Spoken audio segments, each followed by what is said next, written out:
Assalamualaikum warahmatullahi wabarakatuh. Saya Cindy Ayuning Tias dengan NPM 2241180, kelas manajemen 22C. Di kesempatan kali ini saya akan menyampaikan materi data, populasi, sampel, dan penyajian data di mata kuliah Statistika Ekonomi. Data dan variabel. Data adalah sekumpulan datum yang berisi fakta-fakta serta gambaran suatu fenomena yang dikumpulkan, dirangkum, dianalisis, dan selanjutnya diinterpretasikan. Variabel adalah karakteristik data yang menjadi perhatian. Variabel diskrit adalah suatu variabel dengan nilai yang dapat dihitung atau terbatas. Variabel kontinu adalah variabel dengan nilai tak terbatas yang dapat diukur atau dicatat sampai tingkat kesempatan yang diperlukan. Data menurut skala pengukuran. Nominal, sifatnya hanya untuk membedakan antar kelompok. Contohnya, jenis kelamin, jurusan dalam suatu sekolah tinggi, atau manajemen atau akuntansi. Yang kedua, ordinal. Selain memiliki sifat nominal, juga menunjukkan peringkat. Contoh, tingkat pendidikan SD, SMP, SMA. Skala perusahaan itu besar atau sedang. Selanjutnya, interval. Selain memiliki sifat data ordinal, juga memiliki sifat interval antara observasi dinyatakan dalam unit pengukuran yang tetap. Contohnya temperatur. Yang terakhir, rasio. Selain memiliki sifat data interval, skala rasio memiliki angka 0 dan perbandingan antara dua nilai mempunyai ART. Contoh, tinggi badan, berat badan, waktu. Jenis data menurut sifatnya. Yang pertama, kualitatif. Itu berupa label, nama-nama yang digunakan untuk mengidentifikasi atribut suatu elemen skala pengukuran. Skala pengukurannya nominal atau ordinal. Data bisa berupa numerik atau non-numerik, misalnya prestasi siswa yang mengikat, biaya sekolah yang sangat mahal, penyaluran BOS sangat lancar.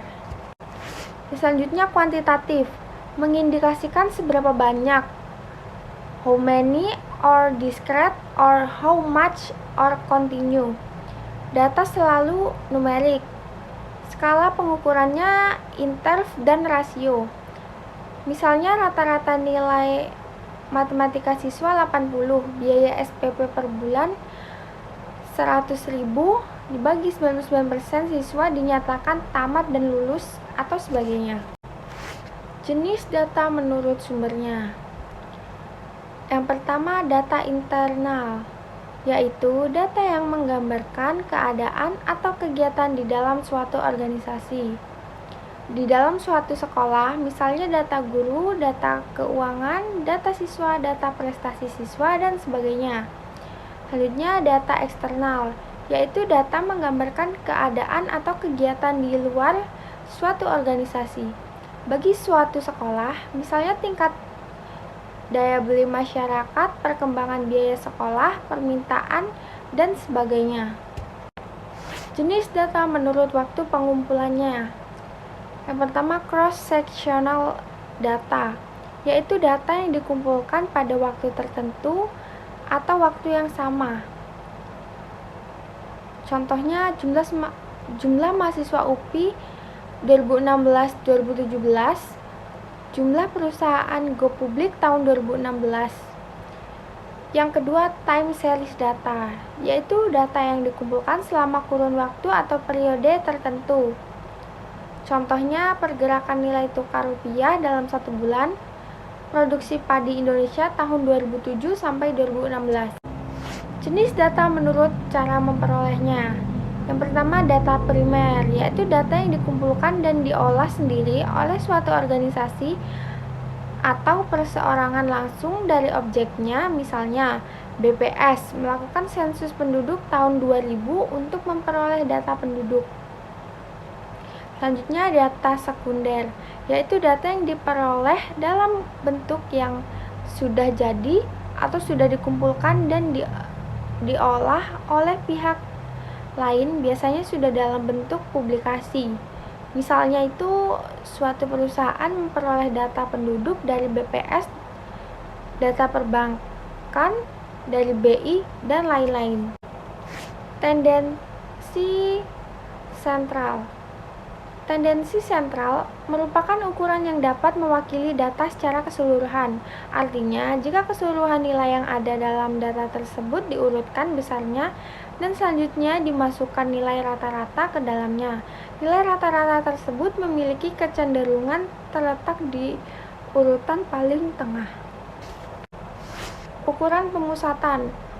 Ukuran pemusatan menunjukkan di mana suatu data memusat atau suatu kumpulan pengamatan memusat. Pada umumnya, data akan memusat pada nilai-nilai rata-rata hitung, median, dan modus. Rata-rata hitung jumlah semua nilai, rata-rata hitung banyaknya data. Apa sih jenis-jenis ukuran nilai pusat? Pertama, rata-rata hitung atau min adalah nilai rata-rata dari data-data yang ada. Jumlah semua nilai data, rata-rata hitung sama dengan jumlah data.